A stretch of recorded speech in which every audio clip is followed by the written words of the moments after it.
আল্লাহর নবীর জানের শত্রু একজন ইহুদি মহিলা, নবীর জানের শত্রু একজন ইহুদি মহিলা। হে তরুণ যুবকেরা, আল্লাহর নবী যখন রাস্তা দিয়ে হেঁটে হেঁটে চলে যান, আল্লাহর নবীর মাথাতে শরীরেতে ঘরের নোংরা আবর্জনাগুলো ছুঁড়ে ছুঁড়ে মারে। আরে আমার দয়ার নবী রাহমাতুল লিল আলামিন কোনো কথা বলেন না। একজন বৃদ্ধা মহিলা, ইহুদি বৃদ্ধা মহিলা, তিনি আমার সম্পর্কে ভুল বুঝেছেন, তাই আমার উপর তিনি আঘাত করেছেন। ঠিক আছে, করুক, কোনো অসুবিধা নাই। নবী আমার চলে যাচ্ছেন বাবা, প্রতিদিন চলে যান। একদিন দেখতে পাওয়া যায় নবী আমার ওই পথ দিয়ে হেঁটে যান, কিন্তু আজকে তো ওই ইহুদি মহিলা আমার উপর নোংরা আবর্জনা নিক্ষেপ করলো না। হে তরুণ যুবকেরা, এ আমার বন্ধুরা, আল্লাহর নবী চিন্তা করলেন ওই মহিলা কি অসুস্থ হয়ে গেল, ওই মহিলা কি আজকে কেন আমার উপর নিক্ষেপ করলো না? ওই মহিলাকে তো দেখতে পেলাম না, কি ব্যাপার? ওই মহিলা কি অসুস্থ হলো না কোনো বিপদ হলো? আমার উচিত ওই মহিলার সংবাদ নেওয়া, ওই মহিলার খবর নেওয়া। হে তরুণ যুবকেরা, হে আমার বন্ধুরা, শুনে রেখে দিন, জেনে রেখে দিন বাবা, আল্লাহর নবী ওই ইহুদি মহিলা বৃদ্ধার বাড়িতে গেলেন, গিয়ে বললেন, মা বুড়িমা কোথায় আছো? মা বুড়িমা বেরিয়ে সব। আল্লাহর নবীকে ওই বৃদ্ধা মহিলা বললেন, কে বাবা, কে তুমি? আমার বেরোনোর ক্ষমতা নাই, আমি তো অসুস্থ অবস্থায় বিছানায় পড়ে আছি। হে তরুণ যুবকেরা, আল্লাহর নবী কাছে গেলেন, গিয়ে বললেন, মা বুড়িমা, মাগো মা বুড়িমা, তোমার ট্রিটমেন্টের কি ব্যবস্থা করব? ট্রিটমেন্টের কি প্রয়োজন বলো? এমন সময় বৃদ্ধা মহিলা বলল, বাবা তুমি কে? আমি তো ঠিক বুঝতে পারছি না, কে তুমি? কে তুমি বাবা? আল্লাহর নবী বললেন, মা বুড়িমা, প্রতিদিন যার গায়েতে তুমি নোংরা ফেলো, যাকে তুমি সহ্য করতে পারো না, যার প্রতি তুমি হিংসা করো, বিদ্বেষ করো, যাকে তুমি ঘৃণা করো, যাকে তুমি মারতে চাও, যাকে তুমি অসম্মান করতে চাও, আমি সেই আব্দুল্লাহর বেটা, আমি তো সেই মুহাম্মদ। জোরে হবে না? জোরে হবে না? বুড়িমা তখন বললেন, বাবা তোমার এত সুন্দর ব্যবহার, এত সুন্দর আখলাক, তোমার সম্পর্কে আমার মনে তো ঘৃণা তৈরি করা হয়েছিল, বীজ ঢালা হয়েছিল। আমি তোমার সম্পর্কে কত ঘৃণা রেখেছিলাম হৃদয়ে, কত তোমাকে খারাপ চোখে দেখতাম। আহারে তোমার ব্যবহারে আমি মুগ্ধ হলাম। তুমি না নবী হলে আবার কে নবী হবে? পড়িয়ে দাও মহাবাণী মহাকালেমা। ওই ইহুদি আমার নবীর কাছে কালেমা পড়ে ঈমান কবুল করে নিল। বুঝতে পারছেন? হে যুবক, নবীর রঙে নিজের রঙকে সাজাও, নবীর আখলাকে নিজের চরিত্রকে সাজাও, জীবন ধন্য হবে, জীবন ধন্য হবে। হে তরুণ যুবকেরা, তবে নবী আর আসবে না। যদি প্র্যাকটিক্যাল দেখতে চাও, যারা প্রকৃত আল্লাহর মাহবুব বান্দা, তাদের দিকে লক্ষ্য করে নাও। আমি মুহিবুল্লাহ হুসাইনি, ছোট হুজুরের নাতি, পিন্নাগরি হুজুরের পোতা, আহলে বায়াতের খানদানের চিটেবোটা রক্ত আমার শরীরে আছে, সব দিক থেকে কুরাইশ খানদানের রক্ত আমার শরীরে আছে। তা বলে আমি বিরাট কিছু হয়ে যাইনি। যদি আমার মধ্যে নবীর আখলাক থাকে, আপনি আমাকে সম্মান করবেন, আমার কথা মেনে চলবেন। যদি আমার মধ্যে নবিয়ানা আখলাক না থাকে, আমার থেকে দূরে থাকবেন, গালাগালি করবেন না, গালাগালি করবেন না। কারণ সেই ফ্যামিলির রক্ত শরীরে আছে। তো পিরলি আল্লাহদের খানদানের যারা আওলাদ হয়, যাদের কুরাইশ খানদানের আওলাদ হয়, তাদেরকে গালমন্দ করতে নাই। বুঝতে পারছেন? অনেকে দেখবেন গালমন্দ করছে, এখন দেখছেন না চলছে মোবাইলে, ইহকে গালাগালি, ইহকে গালাগালি, কি চলছে। ভাইরা আমার, তরুণ যুবকেরা আমার, আচ্ছা বাপ আমার, কেউ যদি পীর হয়, কেউ যদি পীর হয়, আল্লাহ যদি কাউকে পীর হিসাবে কবুল করে থাকে, তার ঠ্যাং ধরে কেউ নামাতে পারবে? পারবে? আবার কেউ যদি পীর না হয়, না হয়, তার ঠ্যাং ধরে, ঘাড় ধরে কেউ তুলতে পারবে? পারবে কেউ? তাহলে এইগুলো তো আল্লাহর দেওয়া জিনিস। আপনার মনে আমার প্রতি মহাব্বত হবে কি হবে না, আমি জোর করে বানাতে পারবো না। যত কথাই বলি, আমার আখলাক, আমার ব্যবহার, আমার চরিত্র আপনাকে একদিনে মুগ্ধ করতে পারবে না। আপনি যদি আমাকে ভাই আমার 10 বছর ধরে দেখেন, আপনার মনে মহাব্বত তৈরি হবে, এই লোকটা এরকম। আমি হুজুর সেজে বসে আছি, কিন্তু আমি গীবত করি, চগলখড়ি করি, আমার কথার মধ্যে দিয়ে বিদ্বেষ তৈরি হয়, হিংসা তৈরি হয়। আমি লোককে বলছি গীবত করো না, কিন্তু আমি অন্যের গীবত করছি, চগলখড়ি করছি। বুঝতে পারছি? আমার কথার মধ্যে টন্টিটকিরি মেরে কথা, সে কোনোদিন হুজুর হতে পারে? যে হুজুর হবে, যে পীর হবে, ওলি হবে, সে উন্মুক্ত মন নিয়ে কথা বলবে। তার মনের ভিতর কোনো হিংসা বিদ্বেষের লেশ থাকবে না। তাকে দেখেই মনে হবে, তার কথা শুনলে মনে হবে আমি আল্লাহ এবং রাসূলের ভাই আমার জীবন জিন্দেগি তার চেহারা থেকে পাচ্ছি। জোরে বলুন সুবহানাল্লাহ। আল্লাহ রাসূলের জীবন জিন্দেগি তার চেহারা থেকে পাওয়া যাবে। যার কথা শুনলে আল্লাহ এবং রাসূলের কথা মনে পড়ে যায়, তিনি হলেন আল্লাহর মাহবুব বান্দা। ওই জোর করে কাউকে ভোট দিয়ে হুজুর করা যায় না, আবার জোর করে কাউকে কেড়ে মেরে ধরে হুজুর থেকে নামিয়ে দেওয়া যায় না। এটা মাথায় রাখতে হবে ভাইরা আমার, তরুণ যুবকেরা আমার। এই জন্য বলি নবিয়ানা তরিকা দিয়ে জীবনকে গড়ুন। আপনাকে প্রচার করতে হবে না, আল্লাহ আপনার প্রচার করে দেবে। হে তরুণ যুবকেরা, হে আমার বন্ধুরা, হে আমার মুরব্বিয়ানিরা, শুনে রেখে দিন বাবা। হে মুসলমান, একটুখানি শুনুন। আল্লাহ বললেন বান্দারে, দুনিয়া থেকে ভালো কাজ করে আর কে মন্দ কাজ করে আমি দেখার জন্য তোমাদের পাঠিয়েছি। ফারিস্তারা নিষেধ করেছিল, মালাইকা ফারিস্তারা বলেছিল আল্লাহ মানুষ সৃষ্টি করবেন না, মানুষ পৃথিবীতে ফাসাদ তৈরি করবে। ভাই আমার তরুণ যুবকেরা, মুরব্বিয়ানেরা, ফারিস্তারা বলেছিল আমার আল্লাহ আপনি মানুষ পৃথিবীর জমিনে পাঠাবেন না, আমরা আপনার ইবাদত করার জন্য যথেষ্ট আছি। আমার আল্লাহ বলেছিলেন ইন্নী আলামু মা লা তা'লামুন, আমি যেটা জানি তোমরা সেটা জানো না।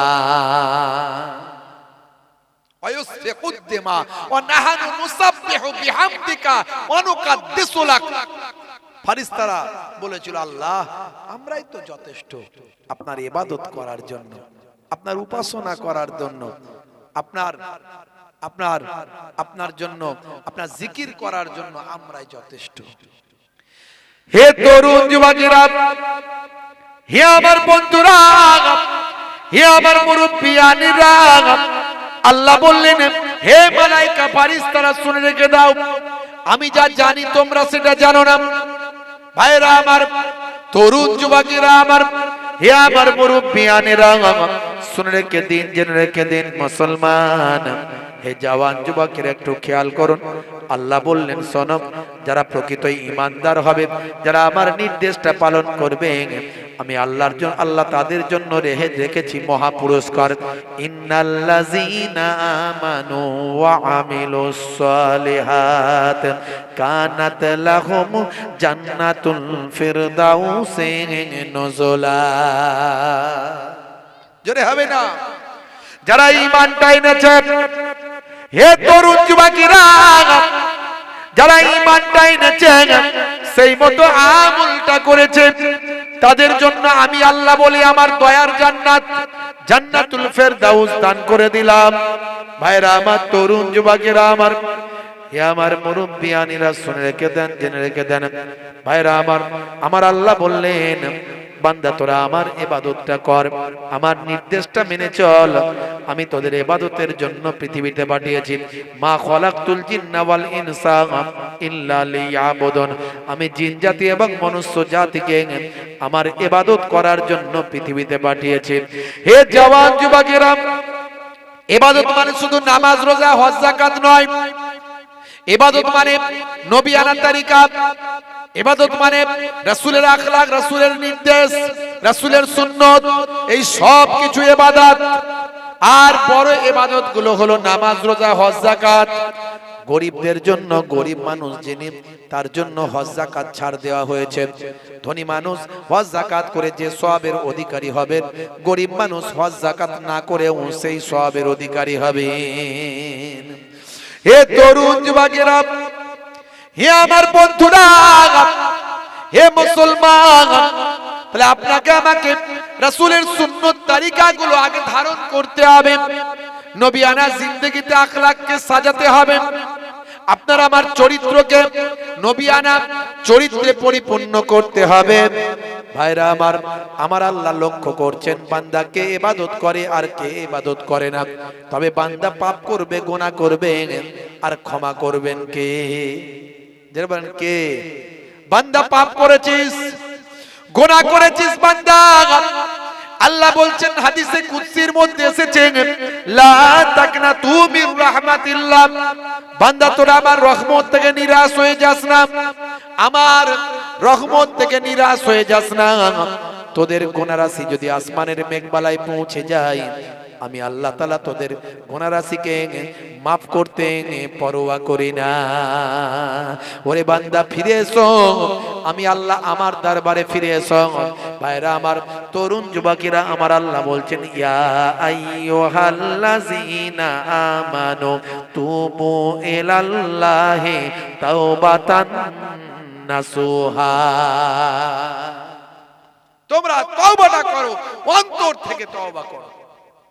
পাপ করেছো, গুনাহ করেছো, অপরাধ করেছো, ফিরে এসো আমি আল্লাহর দরবারে, এসে তওবা করো, ইস্তেগফার করো, আমি আল্লাহ তোমাদের জীবনের গুনাহ মাফ করে দেব। জোরে হবে না?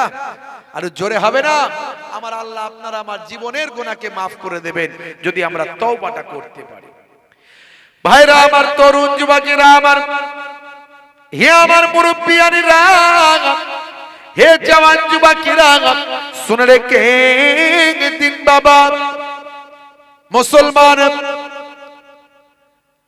হযরতে মালিক ইবনে দিনার রাহমাতুল্লাহ আলাইহি, মস্ত বড় আল্লাহর ওলি বান্দা। প্রথম জীবনে তিনি একজন মাতাল ছিলেন, মাতাল। মদ না খেলে তার দিন কাটতো না, প্রত্যেক দিন মদ পান করতেন।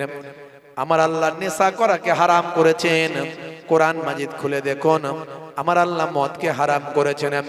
ইন্নামাল খামরু ওয়াল মাইসিরু ওয়াল আনসাবু ওয়াল আজলামু রিজসুম মিন আমালিশ শাইতান।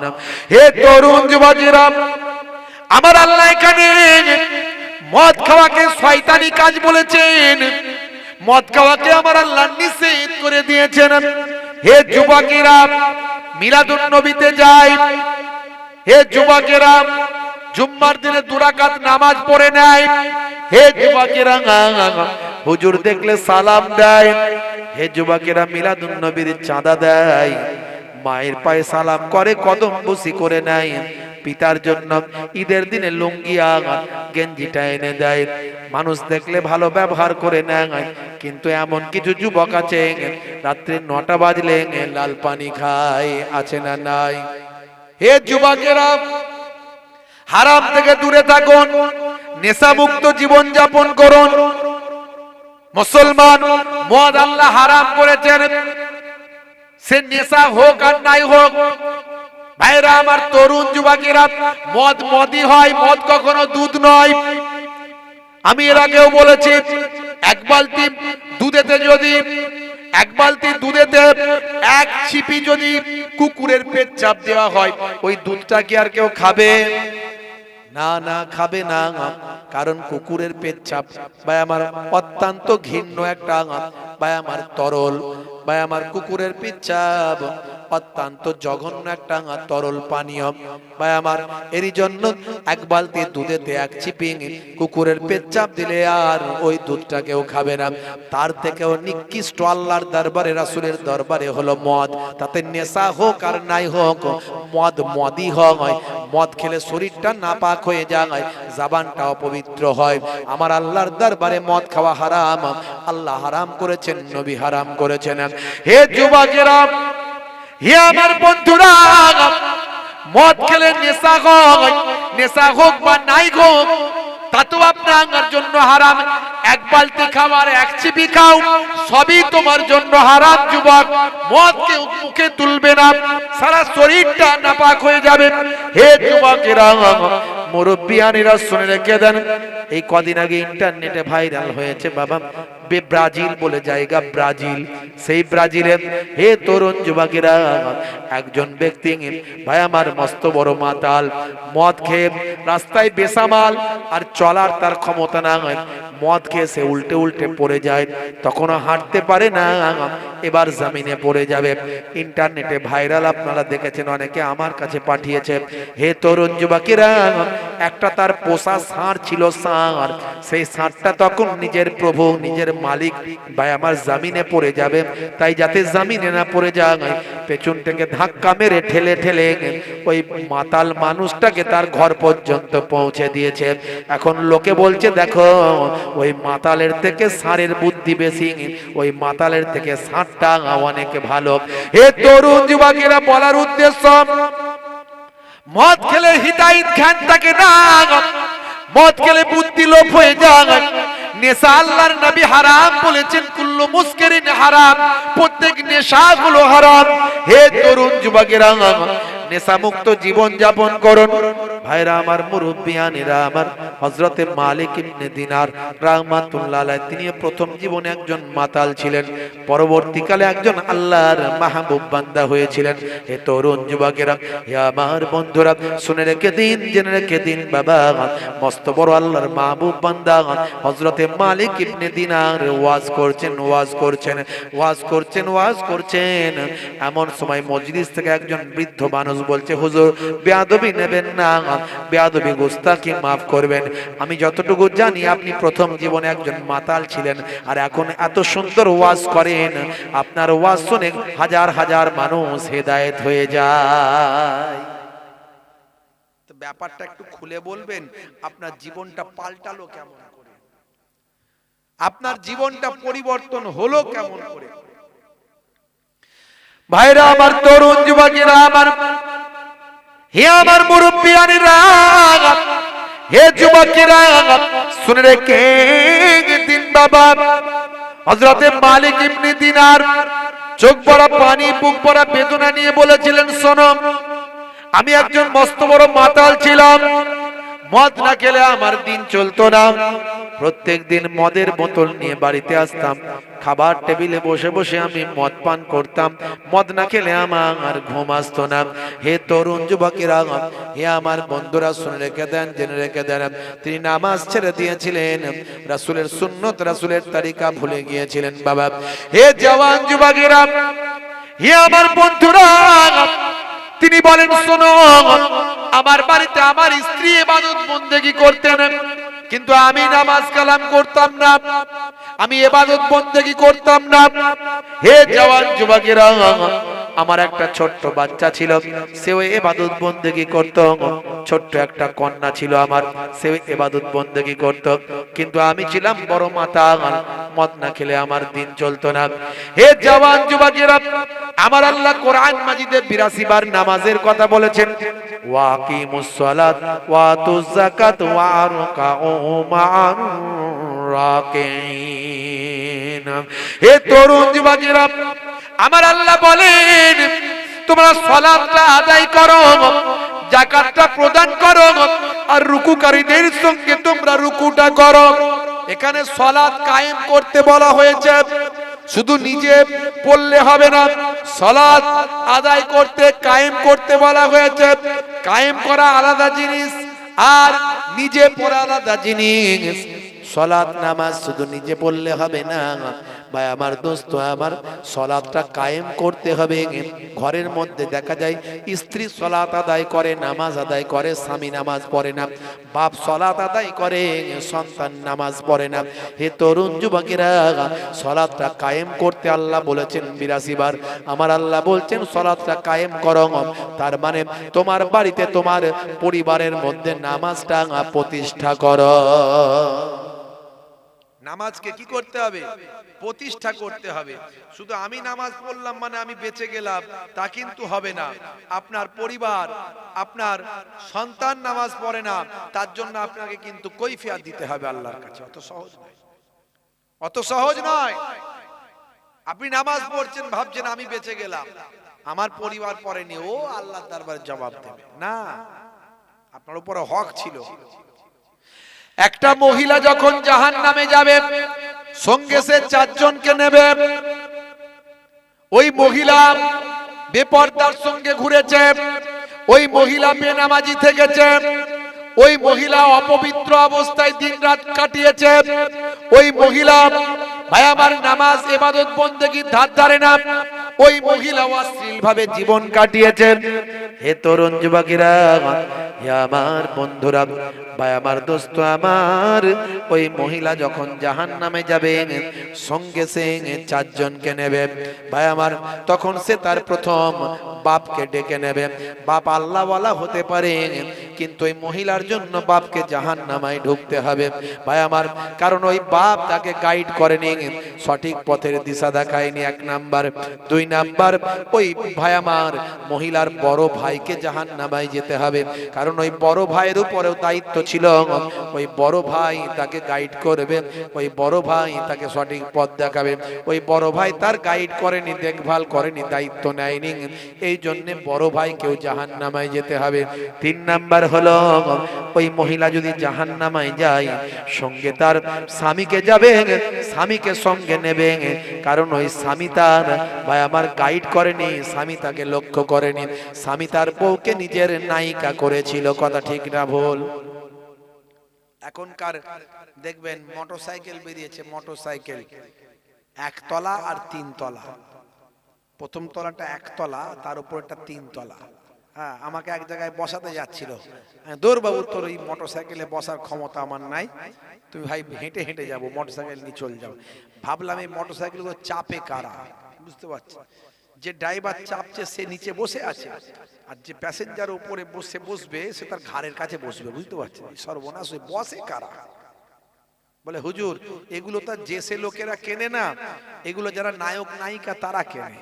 সর্বনাশ করেছে, বুঝতে পারছেন? হাই রে হাই, মুসলমান বউকে নায়িকা সাজিয়ে মোটরসাইকেল করে নিয়ে ভ ভু করে ঘুরে বেড়ায়। আখিরি জামানা, লাল শাড়ি লাল টিপ লাল আঁচল মাথায় নাই, সবুজ শাড়ি সবুজ টিপ সবুজ আঁচল মাথায় নাই, পিঠটা তাদের ফাঁকা, আর বলছে যত তাকাবি তাকা, দেখ কেমন লাগে। মুসলমানের নারী করছে বাড়াবাড়ি, হাতে ধরেছে কাটারি, বলছে বেরিয়ে আই শ্বশুর শাশুড়ি। মুসলমানের নারী চালাচ্ছে স্কুটি গাড়ি, গায়ে নাই ওড়না, বলছে আমার দিকে দেখ না, চুল করতে কালার, যাচ্ছে বিউটি পার্লার, নাম ছিল জরিনা, হয়ে গেল কারিনা। মুসলমানের নারী করবেন না বাড়াবাড়ি। হে মুসলমানের নারী শুনে রাখুন তাড়াতাড়ি, 4টে কাজ ভালো করবেন, এটা আপনার জন্য জরুরি। 1 নাম্বার হলো 5 ওয়াক্ত নামাজটা পড়বেন, নামাজ আপনি ছাড়বেন না ভাই আমার, শরীয়তের হুকুম ছাড়া ওগো মা নামাজ আপনার ছাড়া চলবে না। 2 নাম্বার হলো মা আপনি রোজাটা রাখবেন, শরীয়তের হুকুম ছাড়া রোজা ছাড়বেন না, বছরে 1 মাস অন্তত রোজাটা আপনাকে রাখতে হবে। 3 নাম্বার হলো, হে মা শুনে রেখে দেন, আপনাকে পর্দা করতে হবে, আপনাকে পর্দার মধ্যে হেফাজতের মধ্যে চলতে হবে। তার মানে পর্দা মানে আপনি ভুল ব্যাখ্যা করবেন না, পর্দা মানে ঘরের ভিতর চুপ করে বসে থাকবেন না, সেটা বলছি না।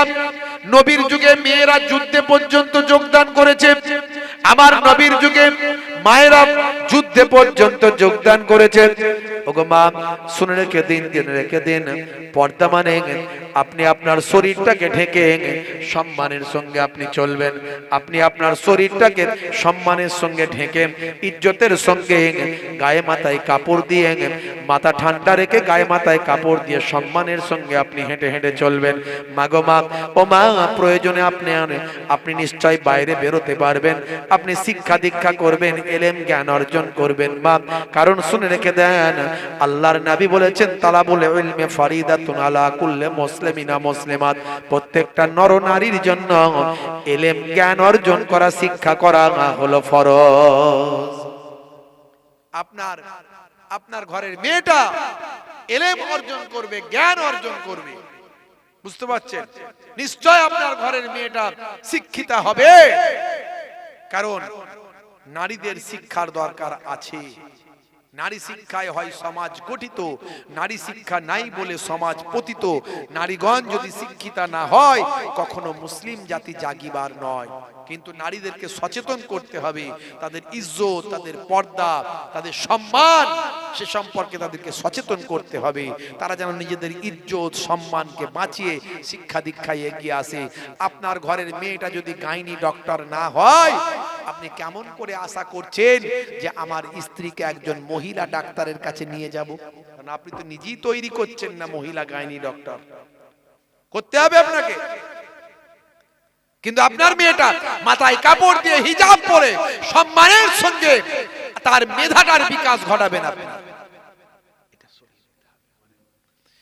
হে তরুণ যুবকেরা, হে আমার বন্ধুরা, হে আমার মুরব্বিয়ানিরা, শুনে রেখেন দিন বাবা। তাহলে একজন মহিলা চারটে ভালো কাজ করবেন: 5 ওয়াক্ত নামাজ, বছর 1 মাস রমজানের রোজা, পর্দাটা করবেন। পর্দা শুধু পর্দা হচ্ছে ইমাম সাহেবের কাছে, পর্দা হচ্ছে মুয়াজ্জিন সাহেবের কাছে, পর্দা হয় হাজী সাহেবের কাছে, আর পর্দা হলে হুজুর এলে হুজুরের সামনে পর্দা।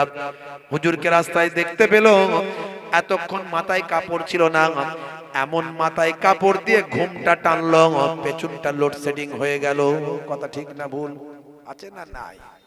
হ্যাঁ, পর্দা শুধু হুজুরের কাছে নয়, হুজুর দেখলেও যা, আর ওই কালো চাচা দেখলেও তাই, একই ব্যাপার। গোনা সে একই, বুঝতে পারছেন? হুজুরের জন্য স্পেশাল কিছু গোনা টোনা রাখা নাই, জাহান্নামটা একটু কোয়ালিটিটা অন্যরকম, এরকম কিছু নাই। হুজুরও গোনা করলেও যা পাবে, আপনি গোনা করলেও তাই পাবেন, বুঝতে পারছেন?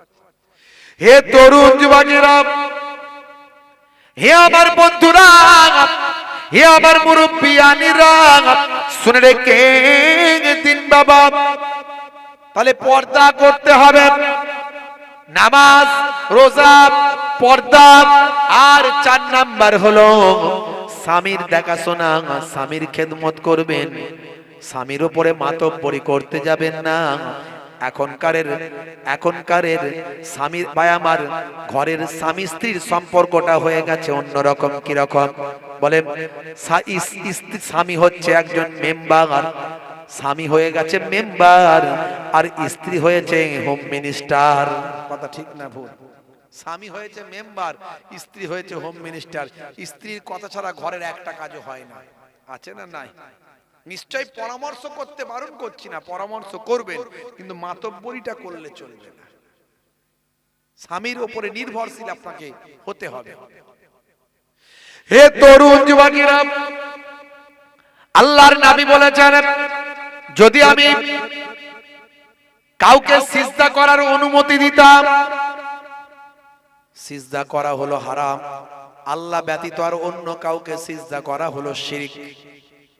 মান ইউশরিক বিল্লাহি ফাকাদ হারামাল্লাহু আলাইহিল জান্নাত, শিরককারীর জন্য জান্নাত চিরতরে হারাম হয়ে যায়। সিজদা করা হলো শিরক। আল্লাহর নবী বলেন, যদি আমি কাউকে সিজদা করার অনুমতি দিতাম, তাহলে স্ত্রীদের বলতাম, তোমরা তোমাদের স্বামীর পায়ে সিজদা করবে। একজন বলছে, হুজুর, এটা ইসলামে নারীদের অসম্মান করা হলো। ইসলাম এত সুন্দর, কিন্তু নারীদের বেলায় এমন কেন? ইসলাম নারীদের কি অসম্মান করলো না? ভাইরা আমার, আমি বললাম, জাস্ট এক্সাম্পল, উদাহরণ দিলাম। ভাই আমার, আমি বললাম যে আপনি যেখানে এটা জেনেছেন, পড়েছেন যে স্বামীর পায়ের তলায় স্ত্রীকে, স্ত্রীর জান্নাত, তার পরের লাইনটা আপনার পড়া হয়নি। পরের লাইনেই কিন্তু বলা হয়েছে মায়ের পায়ের তলায় সন্তানের জান্নাত। তাহলে নারীদের সম্মান নষ্ট হলো কোথায়? মা কি কোনো পুরুষ নাকি? না, মা মহিলা। মহিলা, তাহলে মায়ের পায়ের তলায় সন্তানের জান্নাত।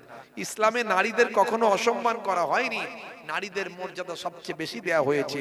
মায়ের পায়ের তলায় সন্তানের জান্নাত বলা হয়েছে। ইসলাম বুঝতে হবে, জানতে হবে। হে তরুণ যুবকেরা, হে আমার বন্ধুরা, হে আমার মুরব্বিয়ানিরা, শুনে রেখেন দিন বাবা। 1450 বছর আগে আল্লাহর কোরআন যা বলেছে, নবীর হাদিস যা বলেছে আজকের যুগে সব বিজ্ঞান আর বাস্তবতায় পরিণত হয়েছে। ভাইরা আমার, তরুণ যুবকেরা আমার, মুরব্বিয়ানেরা আমার, হে মুসলমান একটুখানি খেয়াল করুন। হে তরুণ যুবকেরা একটু লক্ষ্য করুন। আল্লাহর কোরআন যখন বলেছেন সে সময় কোনো বিজ্ঞান ছিল না, সায়েন্স ছিল না, কোন রকম কম্পিউটার ছিল না, কোন রকম ফিজিক্স কেমিস্ট্রি ছিল না, কোন রকম ইকোনমিক্স ছিল না, কোন রকম অ্যাস্ট্রোনমার না ছিল না। ভাইরা আমার, সেই সময় কোন রকম জ্যোতির্বিদ্যা ছিল না, কোন রকম নাসা ইসরো গবেষণা কেন্দ্র ছিল না, কোন রকম মাইক্রোস্কোপ, স্টেথোস্কোপ, ব্যারোমিটার, থার্মোমিটার ছিল না। আল্লাহর নবী যে সময় হাদিসগুলো বলেছেন, আমার আল্লাহ কোরআন মাজিদটা যে সময় নাজিল করেছেন, হে তরুণ যুবকেরা, কোন প্রত্নতত্ত্ববিদ ছিল না, কোন রকম ভাই আমার প্রকৃতি গবেষক ছিল না, কোন রকম মেরিন সায়েন্টিস্ট ছিল না। হে তরুণ যুবকেরা, আমার আল্লাহ কোরআন মাজিদের ভিতরে বললেন, হে তরুণ যুবকেরা, আমার আল্লাহ কোরআন মাজিদের মধ্যে বললেন, ওয়াল জিবালা আওতাদা, আমি আল্লাহ পাহাড়গুলোকে পেরেকের মতো গেড়ে দিয়েছি। আল্লাহ বলছেন পাহাড়গুলোকে পেরেকের মতো গেড়ে দিয়েছি। আজকের বিজ্ঞানীরা গবেষণা করলাম, পাহাড় নিয়ে গবেষণা করলাম। হে তরুণ যুবকেরা, পাহাড় নিয়ে গবেষণা করে দেখলো আল্লাহ পেরেকের মতো গেড়েছেন। বলেছেন পেরেকের নিচের দিকটা বেশি থাকে, উপর দিকটা অল্প। ভাইরা আমার, তারা অবাক হয়ে গেল, আরে আল্লাহর কোরআন মিলে যাচ্ছে কি করে? না, পাহাড়গুলো আমরা যতটা উপরে দেখতে পাই, উপর দিকে জমিন থেকে যতটা দেখতে পাই, জমিনের নিচে তার 70%, 80% জমিনের নিচে গাঁড়া। জোরে হবে না? একটু জোরে হবে না? কত উদাহরণ দেব, অনেক উদাহরণ আমি দিয়েছি, বেশি উদাহরণ দেব না।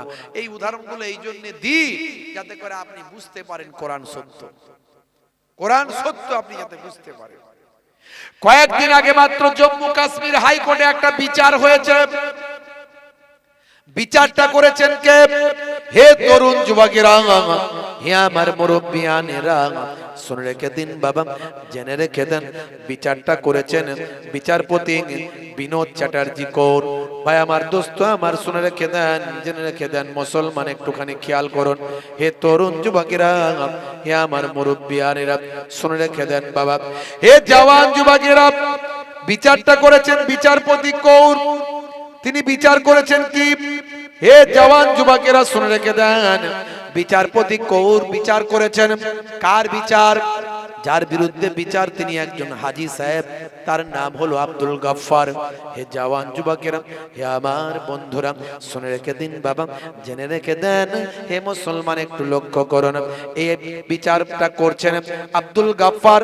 তিনি তার বোনের অধিকার 43 বছর আগে বাপের সম্পত্তির অধিকারটা তিনি তার বোনকে দেন নাই। এখন তিনি হাজী সাহেব। হে তরুণ যুবকেরা, এখন তিনি নামাজি, এখন তিনি দাড়িওয়ালা। তিনি তার ভাই বোনের সম্পত্তির অধিকারটা বঞ্চিত করেছেন, বোনের হকটা বঞ্চিত করেছেন। এই ঘটনাটা আজকে 43 বছর আগের, 43 বছর আগের বিচারটা জম্মু কাশ্মীর হাইকোর্টে উঠেছে। হাইকোর্টের বিচারপতি, তার নাম হলো মিস্টার বিনোদ চ্যাটার্জি কৌর। তিনি বলেন, আমি এই বিচারটা করার জন্য আল্লাহর কোরআন মাজিদ পড়লাম। জোরে হবে না? আল্লাহর কোরআন মাজিদ পড়লেন। শুনুন আমার কাছে, এসব কথা কোথায় শুনতে পাবেন? খুব কম লোকই তথ্য রাখে, খুব কম লোক এসব খবর রাখে। আমি অনেক বাস্তব উদাহরণগুলো কেন দিই জানেন? আমরা বাস্তববাদী মানুষ। এখন কম্পিউটারের যুগ, ইন্টারনেটের যুগ, সোশ্যাল মিডিয়ার যুগ, এখন 5G 6G যুগ। আমি যখন আপনাকে প্রমাণ করব যে কোরআন সত্য, নবী সত্য, আল্লাহ সত্য, তখন আপনি বিশ্বাস করবেন। আর আমি আপনাকে বলবো, হাই আল্লাহর ওলি গাছের উপর দিয়ে উড়ে চলে গেল। আপনি একটা বিজ্ঞান মনস্ক ছেলে, বিজ্ঞান পড়েন, সায়েন্স পড়েন, ধর এসব হুজুররা কোথা থেকে বানানো গল্প নিয়ে আসে। হ্যাঁ, ওলি আল্লাহ গাছের উপর দিয়ে উড়ে চলে গেল। হ্যাঁ, কাজ আর নাই, এইসব বলে লুটে পুটে খাচ্ছে হুজুররা, বুঝতে পারছেন? খাজা গরিব নওয়াজ আই পাহাড়টা ফেলে দিল, আই ওই পাথরটা ফেলে দিল, ওইখান থেকে আপনার ওই কি বলে জয়পাল, খাজা গরিব নওয়াজ তাকালেন, ওই পাথর ওইভাবে সেটে রয়ে গেল। এগুলো বাস্তব, এগুলো কিন্তু অবাস্তব নয়। কিন্তু আমি যখনই আপনাকে বলবো, আজকে বিজ্ঞান মনস্ক ছেলে তো আপনি, বিজ্ঞান পড়েন, সায়েন্স পড়েন, পড়াশোনা করেছেন, ইন্টারনেট গবেষণা করছেন, আপনি এই হিসাব সম্ভব কখনো? এগুলো সম্ভব আপনার কাছে মনে হবে, কিন্তু অলৌকিকতা আছে। আল্লাহর নবী আঙ্গুলের ইশারায় আকাশের চাঁদ দ্বিখণ্ডিত করেছেন, এটা বিশ্বাস করতে হবে আপনাকে। তবে হ্যাঁ, নবী করেছেন, যেসে তো পারবে না, যেসে পারবে, নবী করেছেন। এটা যদি অবিশ্বাস করেন আপনি ঈমান চলে যাবে। তো খাজা গরিব নওয়াজ ওটা পেরেছেন, তাকিয়েছেন, পাথরটা যেমনকে তেমনই আছে।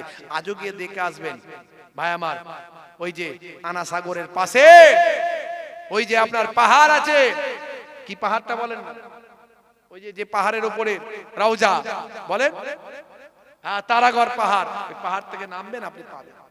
জি হ্যাঁ, এগুলো আল্লাহর ওলিদের দ্বারা হয়েছে, এগুলো আমি করবো বলি তো হবে না, বুঝতে পারছেন? হ্যাঁ, দাদা হুজুর কেবলা বোতলে ফুক দিয়েছে, ফেটে গেছে, যে কেউ ফুক দিয়ে ফাটাক না দেখি, কত সহজ। আগে ফুকটাকে তৈরি করতে হবে, সেই ফুকটা তৈরি করো তারপরে। আর সেই ফুক দিয়ে ফাটানোর জন্য বলতে হবে না আমি ফাটিয়েছি, অটোমেটিক লোকে জেনে যাবে, তোমাকে বলার দরকার হবে না যে আমি ফাটিয়েছি। কথা ঠিক না ভুল? সেই জবানটা তৈরি করতে হবে, এর জন্য ইবাদত লাগবে, অত সহজ নয়। কিন্তু যুবক ছেলেদেরকে তো এসব কথা বললে বুঝবে না। তারা বিজ্ঞান মনস্ক ছেলে, পড়াশোনা করছে, শিক্ষিত হচ্ছে, এডুকেটেড হচ্ছে, তাদেরকে আমাকে বিজ্ঞানকে বিজ্ঞানের মতো করে বোঝাতে হবে, কোরআন দিয়ে বাস্তবতাকে নিয়ে আসতে হবে। এই জন্য এই উদাহরণগুলো আমি দিই।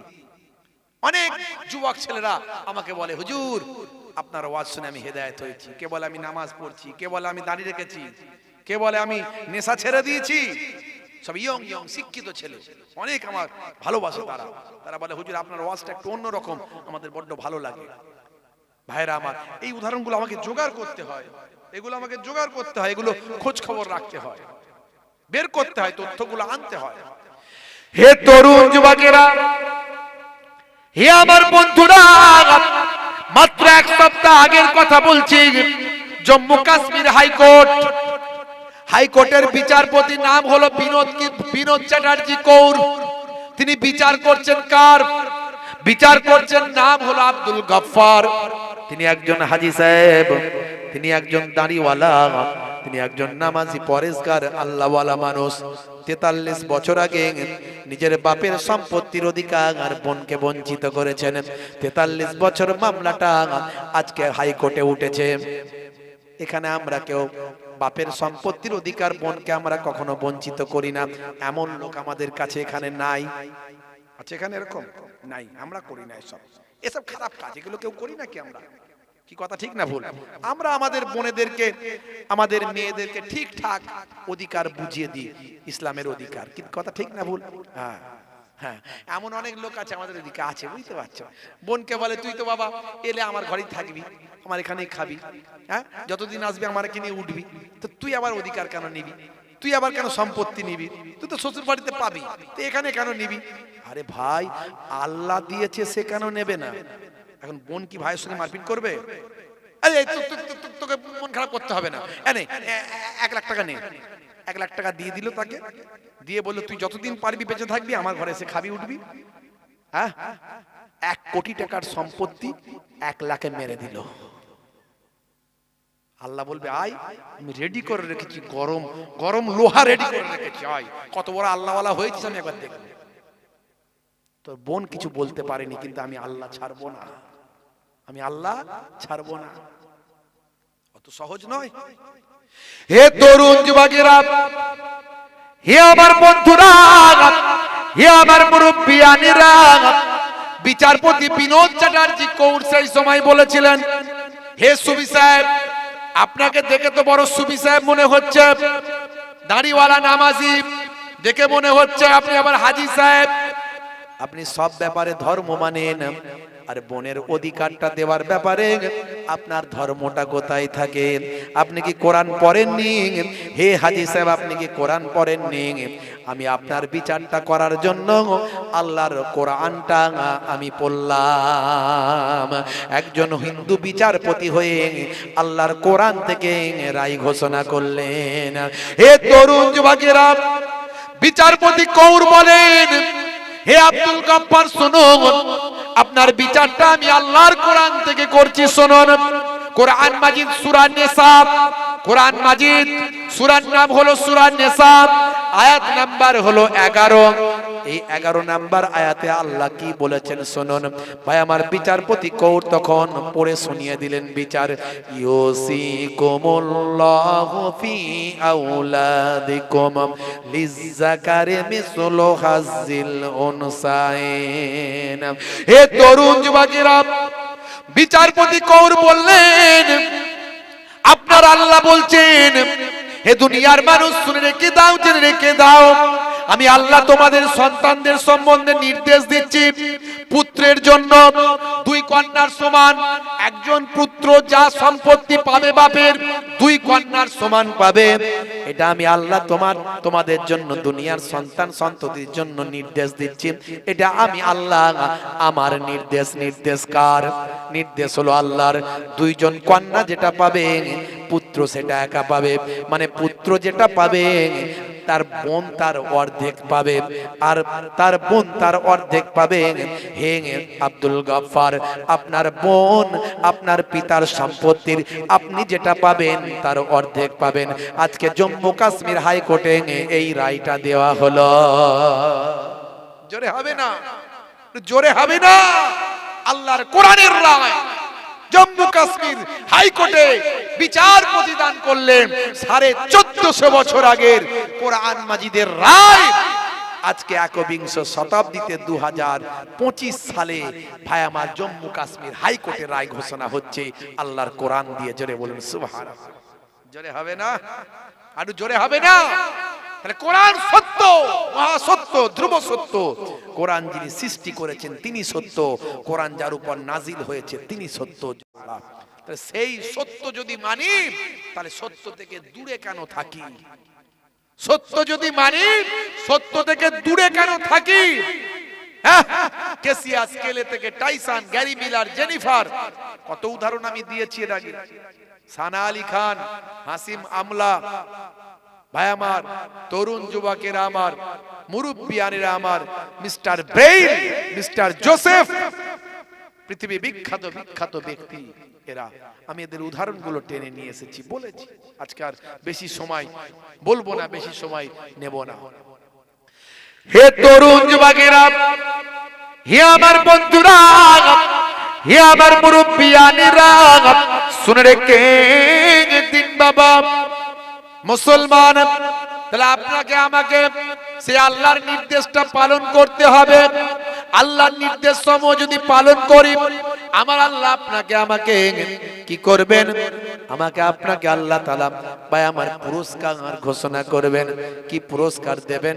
ইন্নাল্লাযীনা আমানু ওয়া আমিলুস সালিহাত কানাত লাহুম জান্নাতুল ফিরদাউসি নুজুলা। যারা ঈমানটা এনেছেন, সেই মতো আমলটা করেছেন, ওই সমস্ত বান্দা বান্দীদের জন্য আমি আল্লাহ আমার দয়ার জান্নাত, জান্নাতুল ফিরদাউস দান করে দিলাম। জান্নাতুল ফেরদাউস আমার আল্লাহ আপনাকে আমাকে দান করবেন। জোরে বলুন সুবহানাল্লাহ। এটা আপনার আমার জন্য পুরস্কার। দুনিয়াতেও পাবেন শান্তি, আখিরাতেও পাবেন মুক্তি। খায়রাত দুনিয়া ওয়াল আখিরা। আল্লাহ দুনিয়াতেও ভালো করবেন, আখিরাতেও ভালো করবেন। জোরে বলুন সুবহানাল্লাহ। ভাইরা আমার, তরুণ যুবকেরা আমার, হে আমার মুরব্বিয়ানিরা, হে যুবকেরা, শুনে রেখে দিন বাবা। তাহলে আল্লাহর নবীর সুন্নত গুলোকে মানতে হবে, নবীর নির্দেশ গুলোকে মানতে হবে। ভাই আমার, এগুলো ইবাদত। এগুলো কি? এগুলো ইবাদত। মিষ্টি কথা বলবেন, পোলাইট ব্যবহার দেখাবেন, হাসি মুখে কথা বলবেন। ভাই আমার, বাচ্চাদের সঙ্গে মিষ্টি ব্যবহার করবেন, ছোটদের স্নেহ করবেন, বড়দের সম্মান করবেন। ছোটদের ভয় দেখাবেন না, ছোটদের কষ্ট দেবেন না। বাচ্চারা মসজিদে এলে হইচই করলে, ডিস্টার্ব করলে বিরক্ত হবেন না, কারণ এই বাচ্চা আজকে ডিস্টার্ব করছে, আর আপনি হইচই করে তাকে রেগে বকাবকি করে যদি তাড়িয়ে দেন, ওই বাচ্চাটা হয়তো মসজিদমুখী আর কখনো হবে না। কিন্তু আপনি যদি ওই বাচ্চাটাকে আদর করেন, ভালোবাসেন, মসজিদে আসতে উৎসাহিত করেন, ওই বাচ্চাটা একদিন নামাজি হবে, আর ওই বাচ্চাটা আপনার করে কবরের গোরস্থানে গিয়ে আপনার জন্য আল্লাহর দরবারে গুনাহ মাফি চাইবে। বাচ্চাদের স্নেহ করবেন, বড়দের সম্মান করবেন। হে তরুণ যুবকেরা, বড়রা যারা বয়স হয়েছে তাদের ইজ্জত করতে হবে, এটা আমার নবীর সুন্নাত। ভাইরা আমার, আল্লাহর নবী ওয়াজ করছেন নবী আমার। এমন সময় দেখতে পাওয়া যায় একজন বৃদ্ধা মহিলা এলো, বৃদ্ধা মহিলা একজন হেঁটে হেঁটে এলো, আল্লাহর নবী ওয়াজ করছিলেন। কত গুরুত্বপূর্ণ আলোচনা। নবীর ওয়াজ মানে বুঝতে পারছেন নবী কেমন ওয়াজ করতেন। নবী যখন ওয়াজ করতেন, সাহাবায়ে কেরামরা যখন ওয়াজ শুনতেন, নবী জান্নাতের কথা বলতেন, সাহাবায়ে কেরামরা তখন যেন জীবন্ত জান্নাত দেখতে পেতেন। নবী যখন ওয়াজ করে জাহান্নামার করুণ ঘটনা বলতেন, জাহান্নামার শাস্তির কথা বলতেন, সাহাবায়ে কেরামরা এমন কল্পনায় ডুবে যেতেন যেন মনে হয় চামড়ার চোখে তারা জাহান্নামার শাস্তি দেখতে পাচ্ছেন। হে তরুণ যুবকেরা, আল্লাহর নবী যখন ওয়াজ করতেন, সাহাবায়ে কেরামেরা এত গভীর মনোযোগ দিয়ে তারা শুনতেন। হে তরুণ যুবকেরা, সাহাবায়ে কেরামদের কাঁধে পিঠে মাথায় এসে উড়ন্ত পাখিগুলো বসত। কিছু সময় অপেক্ষা করে আবার পাখিগুলো উড়ে চলে যেত, আর সাহাবায়ে কেরামরা বুঝতে পারতো না তাদের মাথাতে পাখি বসেছে, কাঁধেতে পাখি বসেছে। পাখিরাও বুঝতে পারতো না আমরা কোনো মানুষের কাঁধেতে পিঠেতে বসেছি। এইরকম তারা ওয়াজ শুনতেন। আমাদের মতো নয়, আমরা যেমন বক্তা তেমন শ্রোতা, আর নবী যেমন বক্তা তেমন তার শ্রোতা। বুঝতে পারছেন ভাইরা আমার, তরুণ যুবকেরা আমার, মুরব্বিয়ানেরা আমার, এমন মনোযোগ দিয়ে সাহাবায়ে কেরামরা ওয়াজ শুনতেন। আল্লাহর নবী ওয়াজ করছেন। হে তরুণ যুবকেরা, এমন সময় একজন বৃদ্ধা মহিলা টুকটুক করে আল্লাহর নবীর মাহফিলের দিকে হেঁটে হেঁটে আসছে। হে জওয়ান যুবকেরা, আল্লাহর নবী, আল্লাহর রাসূল ওই বৃদ্ধা মহিলাকে দেখতে পেয়ে সেই সময় উঠে দাঁড়িয়ে বললেন, জোরে হবে না, জোরে হবে না। নবী আমার ওয়াজ বন্ধ করলেন, উঠে দাঁড়িয়ে বললেন, ওই মহিলা আল্লাহর নবীর কাছে এসে বসতে যাবেন, এমন সময় দয়ার নবী আমার নিজের চাদরটা ওই মহিলার সম্মানে বিছিয়ে দিলেন। ওই মহিলা নবীর চাদরে বসলেন।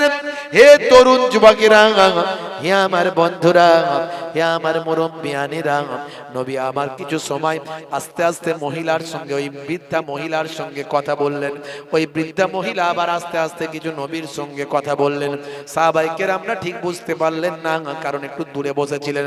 হে তরুণ যুবকেরা, ওই মহিলা যখন উঠে গেলেন, আল্লাহর নবী আবার উঠে দাঁড়িয়ে সম্মান করলেন। নবী সম্মান করছেন, যে নবীকে সারা কুল কায়নাত সম্মান করে, যে নবীকে নবীউল আম্বিয়া করা হয়েছে, সমস্ত নবীদের নবী করা হয়েছে, ইমামুল আম্বিয়া করা হয়েছে, সমস্ত নবীদের ইমাম করা হয়েছে। কত সম্মান নবীর, কত ইজ্জত নবীর। ভাইরা আমার, হে তরুণ যুবকেরা, হে আমার বন্ধুরা, আল্লাহর নবী, আল্লাহর রাসূল ওই মহিলাকে বিদায় জানালেন। মহিলা চলে গেলেন। যত সময় মহিলাকে দেখা যায় নবী দাঁড়িয়ে থাকেন, যতক্ষণ চোখের ভাই আমার নজরে থাকে ততক্ষণ নবী দাঁড়িয়ে থাকেন। ওই মহিলা যখন চলে গেলেন, নবী আমার বসলেন। সাহাবায়ে কেরামরা অবাক হয়ে গেলেন, নবী দাঁড়িয়ে আছেন, সাহাবারা কি বসে থাকবেন? থাকবেন। নবী দাঁড়িয়ে আছেন, সাহাবারা দাঁড়িয়ে গেলেন নবীর সম্মানে। হে তরুণ যুবকেরা, আল্লাহর নবী যখন বসলেন, তারপরে সাহাবায়ে কেরামেরা বসলেন। আল্লাহর নবীর কাছে জিজ্ঞাসা করলেন, ইয়া রাসূলুল্লাহ, হাবিবাল্লাহ, ওই মহিলাকে এত সম্মান করলেন, ওই বৃদ্ধা মহিলাকে। আল্লাহর নবী বললেন, ও বাবা সাহাবারা শুনে রেখে দাও, ওই মহিলার অন্য কেউ নন, আমি যে ডাল ধরেছি সেই ডাল ভেঙে গেছে। আমি আমার জন্মের আগে, আমার পৃথিবীতে আসার আগে আমার আব্বা জান ইন্তেকাল করেছেন। আমার জন্মের 6 বছর পর আমার আম্মা জান ইন্তেকাল করেছেন। আমার আম্মা জানের ইন্তেকালের পর আমি আব্দুল মুত্তালিব আমার দাদা জানের কাছে মানুষ হচ্ছিলাম। আমার দাদা জান ইন্তেকাল করলেন, তিনিও বেশি দিন আর থাকলেন না। দাদা জানের পরে আমার চাচা জান আবু তালেবের কাছে আমি লালন পালন হচ্ছিলাম। আমার চাচা জানো, তিনিও বেশি দিন থাকলেন না, চলে গেলেন। এইভাবে যে ডাল ধরেছি সে ডাল দুনিয়া থেকে চলে গেছে। আমার নবী আমাকে, আমার আল্লাহ আমাকে এতিম করেছেন, এতিম নবী বানিয়েছেন। আমি এতিম নবীকে সাহারা দিয়েছিলেন একজন নারী, একজন মহিলা, তিনি আর অন্য কেউ নন। ওই মহিলা হলেন আমার সেই দুধ মা হালিমাতুস সাদিয়া।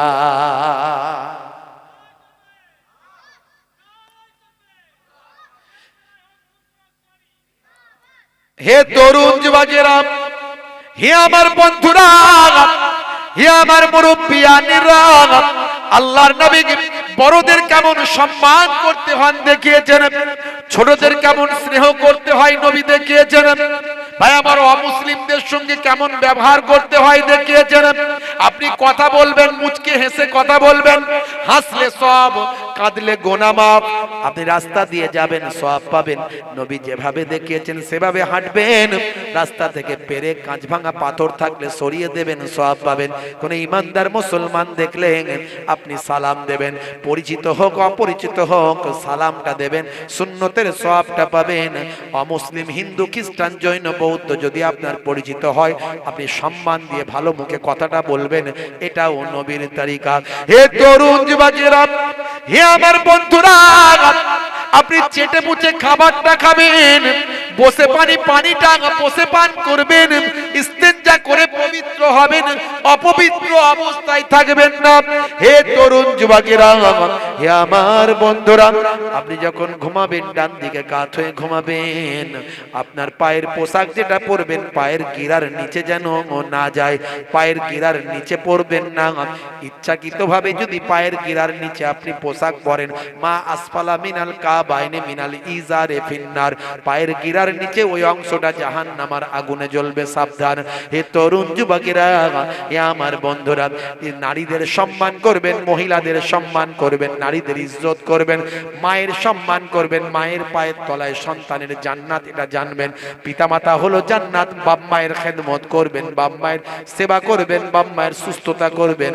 স্ত্রী, সন্তান, ছেলে মেয়েদের হকগুলো পালন করবেন। আর স্ত্রী আপনার ঘরের অর্ধাঙ্গিনী স্ত্রী, মনে রাখবেন স্ত্রীর সার্টিফিকেট ছাড়া আপনি জান্নাতে যেতে পারবেন না। ইসলাম পরিপূর্ণ জীবন ব্যবস্থা, ইসলামটা বুঝতে হবে ভাইরা আমার। পরিপূর্ণ কমপ্লিট রিলিজিয়াস একটা পরিপূর্ণ ধর্মীয় ব্যবস্থা হলো ইসলাম। ধর্ম হলো আপনাকে আমাকে একটা পথ দেখায়, গাইডলাইন করে। হে তরুণ যুবকেরা, হে আমার বন্ধুরা, তবে সবচেয়ে বড় ইবাদত হলো নামাজ। নামাজ ছেড়ে দেবেন না। সবচেয়ে বড় ইবাদত হলো রোজা। রোজা সামনে আসছে, রমজান মাস। গ্যাস অম্বল বলে ছেড়ে দিলে আল্লাহর দরবারে কৈফিয়ত দিতে হবে। রোজা ছেড়ে দেবেন না। আর ধনী বান্দাদের জন্য হজ আর যাকাত। হে তরুণ যুবকেরা, হে আমার মুরব্বিয়ানেরা, শুনে রেখে দিন বাবা, জেনে রেখে দিন। হে মুসলমান, আমার আল্লাহ আপনাকে আমাকে হেদায়েত করেন। যদি হেদায়েত হয়ে যায় জীবনটা ধন্য হয়ে যাবে। হযরতে মালিক ইবনে দিনার, মস্ত বড় মাতাল যার কথা বলছিলাম, আমার আল্লাহ কিভাবে তাকে হেদায়েত করলেন একটু শুনে রেখে দেন। হে তরুণ যুবকেরা, মালিক ইবনে দিনার মস্ত বড় মাতাল, তিনি বলেন, হে যুবকেরা শুনে রেখে দাও, হে বৃদ্ধ বাবা শুনে রেখে দাও, আমি মদ না খেলে আমার দিন চলতো না, এমন একজন মাতাল ছিলাম। কিন্তু প্রতিদিন আমি মদের বোতল নিয়ে টেবিলে বসে খেতাম। আমার বাড়িতে তারা নামাজি ছিল, পরেশগার ছিল, কিন্তু আমি ইবাদত বন্দেগীর ধার ধারতাম না। শুনে রেখে দাও, জেনে রেখে দাও, একদিনকার ঘটনা। আমি মদের টেবিলে মদটা বসে বসে খাবো। ভাই আমার, পবিত্র শাবান মাসের 14 তারিখের রাত ছিল, শাবান মাসের 14 তারিখের রাত।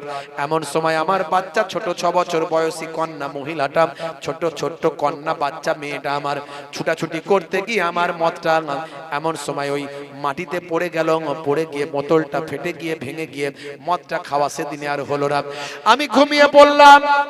হে তরুণ যুবকেরা, হে আমার মুরব্বিয়ানেরা, শুনে রেখে দিন বাবা, আজকে পরের দিন হে জওয়ান যুবকেরা, একটা বছর কেটে গেল। সেই শাবান মাসের 14 তারিখের রাত আবার চলে এলো। এদিন কিন্তু আমার সন্তানটার হায়াতে ছিল না, আমার কলিজার টুকরা কন্যাটার হায়াতে ছিল না। আমার কন্যাটা আমাকে মদ পান করতে নিষেধ করত। সেই কন্যাটি আমার দুনিয়ার ছেড়ে থেকে, জমিন থেকে বিদায় নিয়ে চলে গিয়েছিল। আজকে আমি মদ আর পান করতে পারলাম না, আমি ঘুমিয়ে রইলাম। বাচ্চাটিকে ভালোবাসতাম বড্ড। হে তরুণ যুবকেরা, এমন সময় দেখতে পাওয়া যায় আমি ঘুমিয়ে আছি। ঘুমের মধ্যে আমি দেখতে পাই আমি মালিক ইবনে দিনার ঘুমের মধ্যে দেখতে পাই একটা বিশাল সাপ আমাকে খাবার জন্য তাড়া করেছে। আমার পেছনে খেতে আসছেন, আমাকে খেয়ে ফেলবে একটা বিশাল বড় সাপ। এমন সময় আমি ছুটতে শুরু করলাম।